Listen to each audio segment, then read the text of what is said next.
All right, welcome everyone to Elevate Earth and this wonderful city of Tahoe City. My first time here, so I'm really excited to be here for this wonderful event organized by the Kylian Jornet Foundation and Normal, head of Western States. And we put these events on to give athletes a chance to engage with some of the problems and some of the solutions that we're facing when it comes to the climate change going forward.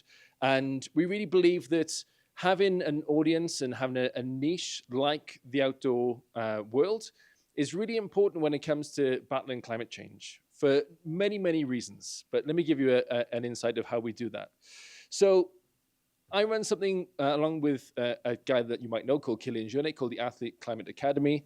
We do podcasts and education series and videos, all to give athletes an insight and more information if they want to talk about climate change, sustainability, intersectionality, public lands, all that kind of stuff.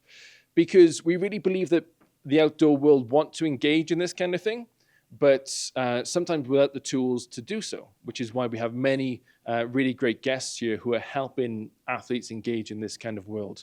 So on Athlete Climate Academy, you can do a course in renewable energies or in how plastic pollution works, all that kind of stuff. We've got experiments for schools on there, all to educate the world in terms of climate change. And that's what we truly believe in, is that education will, quote unquote, save the world. I partnered with the Kylian Jornet Foundation on this, and the Kylian Jornet Foundation, started by Kylian Jornet, was designed to use his platform and the platform of athletes around the world to create a movement, really, to start looking at the outdoor industry and what we can do differently and what we can do better, but also what people who just go into the outdoors can do as well. And through that, they partnering with scientists, partnering with communicators, partnering with journalists to make sure that we tackle the climate change in the best possible way that we can. So at today's event, we've got some really great guests for you. But I wanted to lay the platform of what climate change is before we start getting into that. And one of the things that I truly believe is that we've got off trail. It's happened quite a lot. Sometimes in some quite important races, we get off trail and we need to find our way back on. We started going off trail when it came to climate change a long time ago, hundreds of years ago. We started to make moves in a direction that we needed to turn back from, and forces outside most of our control meant we couldn't really get back onto that. And it's made a lot of things difficult. So on our little planet that we circle the sun in, there's lots of different factors that change how hot, how cold, what the climate is like. And they're called climate forcing factors. And some of them are natural, absolutely. There's one big one that's not natural, and that's fossil fuels. We've put them into the environment at a rate that we probably shouldn't have. And that means that we start to change the climate, and it turns out there's some bad things that go along with that as well. So some of the ways that our climate is changing, because we put more carbon dioxide into the atmosphere, is the atmosphere itself. Getting warmer year in, year out, on average 1.2 degrees higher than it was back when the Industrial Revolution started. But that's just on average around the world. Athletes around the world would have seen that in mountainous environments, we're at 2 degrees higher than normal. Because of something called Arctic amplification, in places like the Arctic and Antarctic, that's more like 4 degrees above normal. So we're changing the atmosphere and how it's made up. We get more things like acid rain, we get a warming, and we get things changing. For our waterways, we started seeing that fresh water and access to fresh water is changing all around the world. In places like the Himalaya, 1 billion people rely on the water towers that sit high above in the Himalaya. In Europe, 40% of all of Europe get its fresh water from the Alpine region and the glaciers and the water towers that sit there. Water is starting to change, not only high up in the mountains, but how we get it as fresh water down by the coast as well. So that's changing too. In terms of our oceans, the majority of the warming that we've seen around the world has been absorbed by our oceans. So we don't even get to see most of the warming. We don't get to see most of the carbon dioxide because that's been taken on by the oceans as well. It's causing acidification in the oceans, and it's causing a rise in sea levels as well, both from the more water going into it, but also from a thermal expansion of the water as well. When you heat water up, it expands, and that's rising with sea levels as well. So they're changing too. At the poles, we're just seeing less and less ice, both at the Antarctic and the Arctic as well. We're looking at an ice-free summer in the Arctic by about 2030. It means that there are fewer and fewer expeditions going to the North Pole. But it does mean that one day we will just sail around the North Pole, and that might be fun. And in terms of biodiversity, we're losing species at a rate of about 200 to 2,000 species every single year. We're seeing that they just continue to drop. And really important ones like pollinators, but also macrofauna, big mammals and things are starting to decline, but all the little ones as well. You'll notice when you drive your car around, there are fewer insects on your windscreen. That's because there's just fewer insects around now, and that's only a bad thing. The ice is starting to disappear. As we know, when we spend time in the mountains, we see the ice starting to go away, whether that's glaciers, whether that's ice caps. If you've been to places like Iceland, where this is, or you live anywhere near a glacier, you'll see that it starts to recede. And 97 or 8% of the glaciers around the world are receding. There's like one or two really weird ones, like in Patagonia, that do advance a little, but not enough to change really what's happening. So the ice is starting to disappear. And when I said earlier on about water towers, those water towers are these things that deliver, like water batteries, fresh water to everything downstream of it. So when we lose these, we'll lose that. And we'll also lose something called the albedo effect, where as sun's rays come down to Earth, a lot of them bounce back out into space because of the icy nature of the white nature of the ice. And also the snowpack as well. That does the same thing. It bounces light rays back into space. So when we lose snowpack and we lose ice, things get darker because the rocks underneath are darker, and that'll cause more heating up as well. It's really happy talk so far, right? We've got some good solutions to come, because tackling the problem, you should always tackle the problem closest to you. So we've got some really, really good examples of how people are starting to tackle the problems that are closest to them in their community and in their countries and in the surrounding environments. Because we are, at the end of the day, just individual people. But what we want to do is tackle everything that's closest to us first, and then we can start getting further away from where we are with that. So with that said, we're going to introduce our first guest. And they're from an organization called Runners for Public Lands. Ladies and gentlemen, please welcome to the stage, Zoë Rom. Hi, everyone. I'm Zoë Rom. I'm on the National Advisory Council for Runners for Public Lands, in addition to being a runner and environmental journalist. So Runners for Public Lands, our mission is to empower and equip runners from all walks of life, all backgrounds, to organize around protecting the people and the places where we love to run. We are an advocacy organization that activates runners to protect the environment. We realized there was sort of a gap for an organization that brought together both road runners and trail runners. So we really want to speak to this really broad swath of outdoor recreators to activate them around environmental protection and public lands advocacy. We were founded on Earth Day in 2019, making us 5 years old, and we've come a long way in just 5 years, and we are so excited to see where we can go in the next 5 years, and we'll give you a little bit about that down the road. But our mission is really to build inclusive running communities that are activated around these public lands. Runners are the largest human-powered outdoor recreation group that exists. There are more than 60 million runners combining trail and road, and that is a huge group of people that we can activate around the environment. So many folks identify as runners. It's the most diverse and geographically diverse group of outdoor recreators that exists, and that's really powerful because a lot of these folks, a lot of runners live in the communities that are the most impacted by environmental degradation.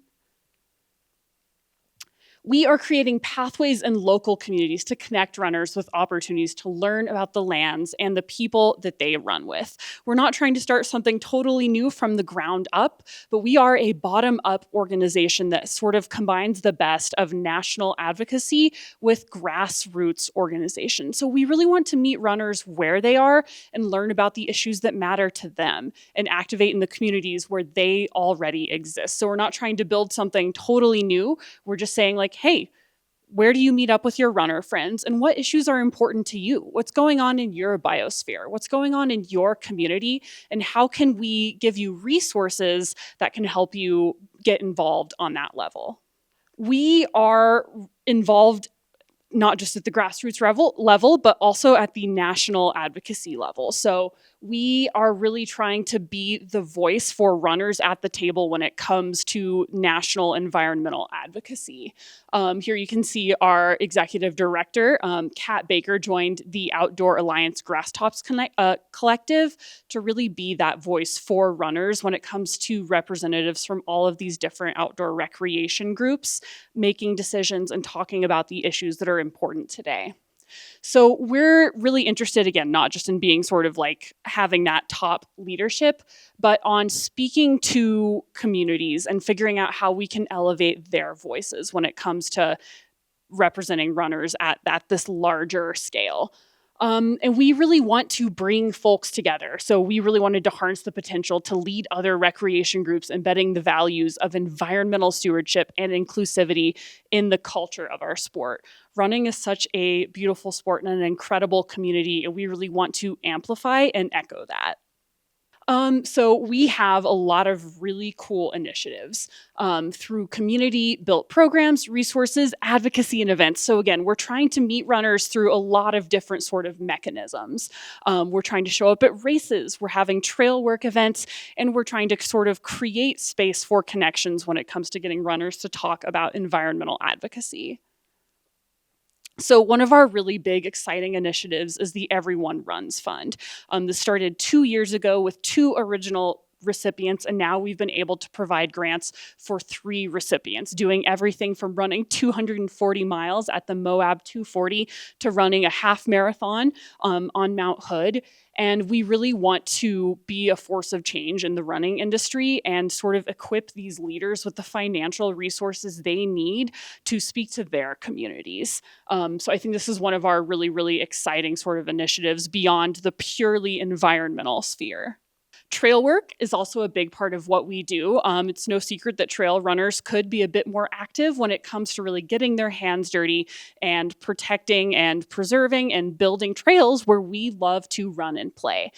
So we have partnered with different federal agencies to really bridge the gap, especially when it comes from a financial standpoint. A lot of these agencies don't have the same resources that we have to get people involved. So we've been sort of trying to help them when it comes to promotion of these events and even buying supplies and tools to get more runners out building trail. Another big program that we have is the Runners for Public Lands Ambassadors. Again, this is just us saying we want to meet runners where they're at and help empower and give a bigger voice to people who are already change makers in this space. So our RPL Ambassador program sort of helps us seed leaders throughout the running world and helps us better reach these groups of runners all over the country and helps bring them sort of into our fold and helps expose them to our ideas and our advocacy toolkit. Another amazing new resource that we've been developing is the Race Director Hub. So this was developed in collaboration with the Coalition for Responsible Sport, some leading race directors, and other amazing nonprofit organizations in the running space. And this was our sort of attempt to bring together a really broad toolkit that all race directors can use to make their races more environmentally friendly and also more diverse and inclusive, because these things all work hand in hand. And a lot of race directors want to get involved and they want to do better, but they don't quite know where to start. So this toolkit really helps us just immediately give people who want to do this amazing work sort of a leg up and plugs them directly into a resource that helps them bring as many runners as possible into environmental advocacy work as well. Races so often are where the rubber meets the road in trail and road running. So being able to plug runners into these sustainable events and tell them an environmental story is such an amazing opportunity to reach the broadest base of runners possible. We also have an advocacy toolkit. Again, so many runners, both on the trail and on the roads, want to be involved. They want to be climate and environmental advocates, but they don't quite know where to start. So we have a toolkit that immediately plugs them into grassroots organizations and their communities and gives them a diverse set of tools so that they can activate in their community, whether it's turning their high school cross-country team into an RPL club, talking to their running organization in their community, or helping make the race that they host a little bit more sustainable. We have a toolkit that can really get runners started on their environmental journey. policy, again, sort of at the national level, we want to be a bigger voice in the conversation. We want to amplify the voices of other runners who are doing excellent work in this arena. So advocating for policies related to the protections of public lands, access to nature and outdoor recreation, and climate change. Here's an amazing op-ed that Kat Baker wrote in the Salt Lake Tribune. And we're really trying to be a bigger megaphone for runners who are telling amazing stories, who are really making change. And we're trying to really bring that to the top of the national conversation and show that runners can be a bigger voice in this space. Impact. So let's talk about how things are progressing here at Runners for Public Lands. Our Everyone Runs Fund grew by over 33% in the past year, which is a huge opportunity for us to empower and equip new runners in the sport and people who are going to bring more and more folks into this amazing sport, which gives us a bigger opportunity to speak to people who could one day be amazing climate advocates. We had 7 events, 135 volunteers, 405 hours of trail work, 3 new locations in 2024. We originally started in California, but now we're seeding groups and organizations in the Pacific Northwest and in Colorado. So that's one of the really cool areas to see, is that we're able to reach these communities who are already doing amazing work and just giving them a little bit of a boost and a more robust toolkit. Organizational impact. So our revenue increased by over 64% in 2023, and our membership drive resulted in a 15% increase in members. And I think this is particularly worth shouting out because these are sort of small dollar donors, people who give month over month because they believe in RPL's cause and they want to be involved in our work in some way. We have 5 new members in our brand coalition, and we increased our corporate donations by 329%. Again, I think this is really important because it shows industry investment in this work and in climate advocacy. A lot of times brands want to be involved and they want to do better and they want to give their financial resources to organizations who are sort of on the ground. And I think this really speaks to our ability to have an impact in the run space. In 2024, we helped create the film selection process for the Trail Running Film Festival Global Film Tour, which is a really exciting opportunity, again, for us to just reach more runners, to get on more screens, and to get our name in front of more running communities, and to make sure that the values of our organization are reflected in the media that's being shown in our sport. Where are we going? We're going national. The nation's leading advocacy organization mobilizing runners and protecting the environment. Again, we noticed there was sort of a gap in how do we bring more road runners into environmental advocacy, and a big push that we're making is to reach more folks in those communities and to continue to expand into more geographical regions so that we can really reach communities who, again, are feeling the impact of climate change. How can you get involved? Well, you can make a donation of any size. You can become an RPL member and donate month over month. That's a really amazing sort of thing that sets us apart, is that there is a way that people can sort of like set it and forget it and subscribe to be a part of environmental advocacy. You can volunteer at an event. We're expanding. We're offering more and more trail work series across the country. So that's an amazing way to get your hands dirty, pick up a tool, and start building a little bit of trail with RPL. And you can sign up for our newsletter. This is a great way to see where we're going to be in your area and how you can get involved with Runners for Public Lands. Plus, you get to read amazing articles and get insight from our leaders, our executive director, our board president, our incredible thinkers and leaders, and have really helped shape the national conversation on what does it mean to be an engaged runner. And you can follow us on social media at Runners for Public Lands. Thanks so much. It's funny that with climate change, by its entire definition, is a global problem, right? It's going to affect everyone in the world. It's going to affect everything on the planet. But a lot of the solutions that we've come across tonight are not global. They are local. They are community-led. And that's because we have real impact when it comes to, you think about marketing. Every time I get marketed on social media or by a global company, I'm like, I don't really want to be marketed by anything. But if someone comes across to me and recommends me something that I should go and see, if it's a film or if it's a local restaurant or if it's something, that word of mouth really has a lot of impact. It's because we trust each other. And the only way we're going to change the tide on climate change is having trust in each other and having trust in our communities as well. So what can we do to get back on trail, right? We've veered quite far off it, and we're making some good steps to get back on it. I got a 4-step program for you, and education is number 1. So education, when it comes to like that active learning, going out and seeking out good education, whether that's through using the toolkits in Runners for Public Lands, or whether it's going to the Athlete Climate Academy to learn more on there. Active learning and going to find out things yourself is really good. It's really tiring sometimes, but worth it. It's really good. That passive learning of just like letting the whole news wash over you, I'd say that gets even more tiring, even more quickly. And we should probably do less of that and more active learning where we go and educate ourselves. But that comes with then a recalibration. So we need to recalibrate, slightly change the way we do things. And we're doing that really, really well. We're looking now more for outdoor brands to have full lifetime cycles of their kit. We want to know where it's going. If it breaks down, we want to be able to give it back to them. We want people to take responsibility for stuff.